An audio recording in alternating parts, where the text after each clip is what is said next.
So, good evening, good evening, good evening. Ito po yung huling araw ng aking tito dito sa Cavite. Dahil po siya ay uuwi ng Bicol. Doon po siya ilalagak o ililibing sa tabi ng aking lola. So, i-tribute ko lang sa aking mahal na tito. Arriba, arriba, arriba! Yan po kasi yung namimiss ko sa kanya pag nagbablog siya. Kadalasan niya pong sinasabi yung mga ganun. So, ayan po. Ito po yung time na sinasabi namin na parang kung may namamatay, parang pinaka-reunion yung mga kamag-anak na malalayo. Tsaka po, nagkikita-kita. Masakit na malungkot. Masarap mo si mama, masarap.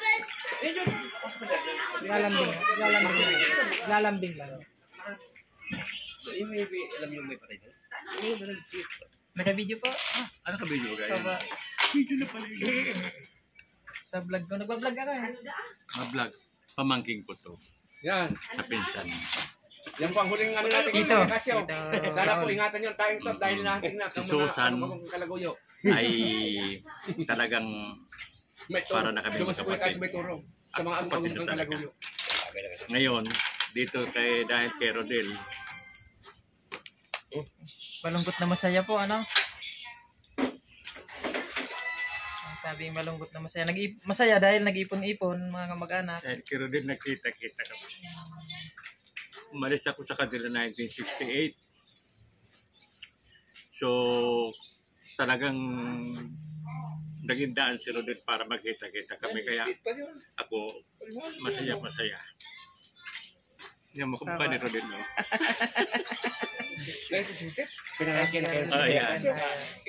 Ito ang pinuno. Ito yung kalaro-laro ko, no? Pinuno ng ano? Pinuno to. Pinuno.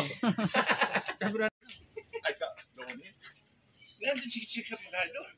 Ha? 1966 na pagkali doon. Ito po yung tito namin. 10 years pa lang pala na ako. 1968. So, ayan na nga po. Yung nagkita-kita po, pati yung mga chewy namin na matagal na panahon. Bago nagkita-kita. Ang iba po, dyan lang nagkakilakilanlan. Dahil kung hindi pa po sa kamatayan ng aking chewin, hindi magkikita-kita ang magkakamatayan. Yan po yung ginabi na tayo. Di Kerdel ba? Yun na, sabi ni Kerdel. Nag-aantay ng bisita.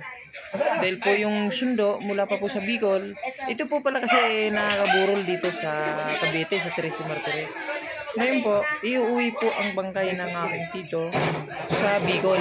So, ito po yung last night dito sa Cavite. Ito na po buburol uli at inilibing ang aking tito. So, ngayon po, maraming nakaramay. Maraming salamat po sa mga taong sumusuporta at tumulong, lalong-lalo sa mga kaibigan, mga friends ng mga tito ko. Kaya po kami lubos na nagpapasalamat din sa kanila.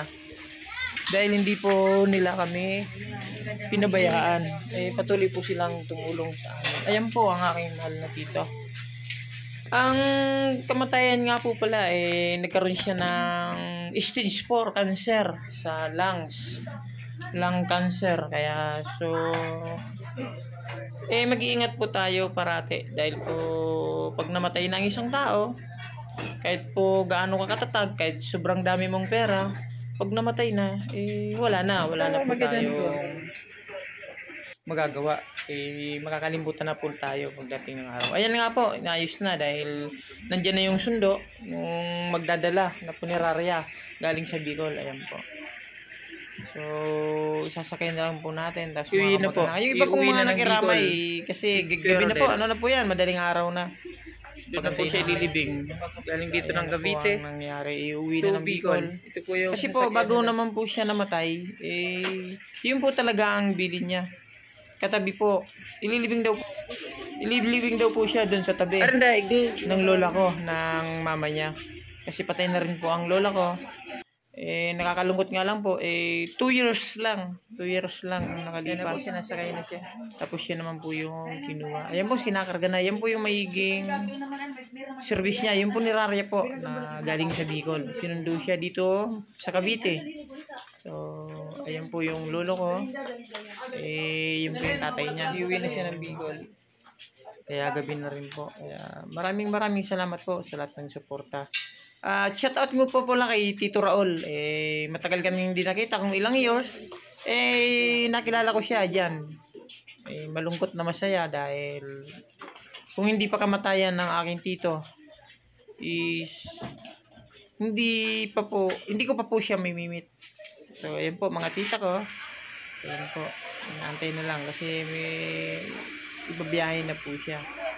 At yan po, malungkot, iiwanan na yung sasakyan niya. Lahat ng mga napundar niya, baliwala na lahat. Pinsan ko yan. Pinsan ko sa vlog maganda kita yan.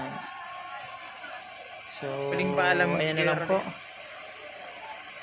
Antay na lang po at uwi na po ng Bicol. So, ano na po yan, mga 4 AM na po yan ng umaga.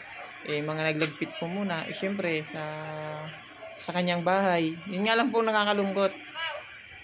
Yung masaya at masayahin ka, biglang nawala.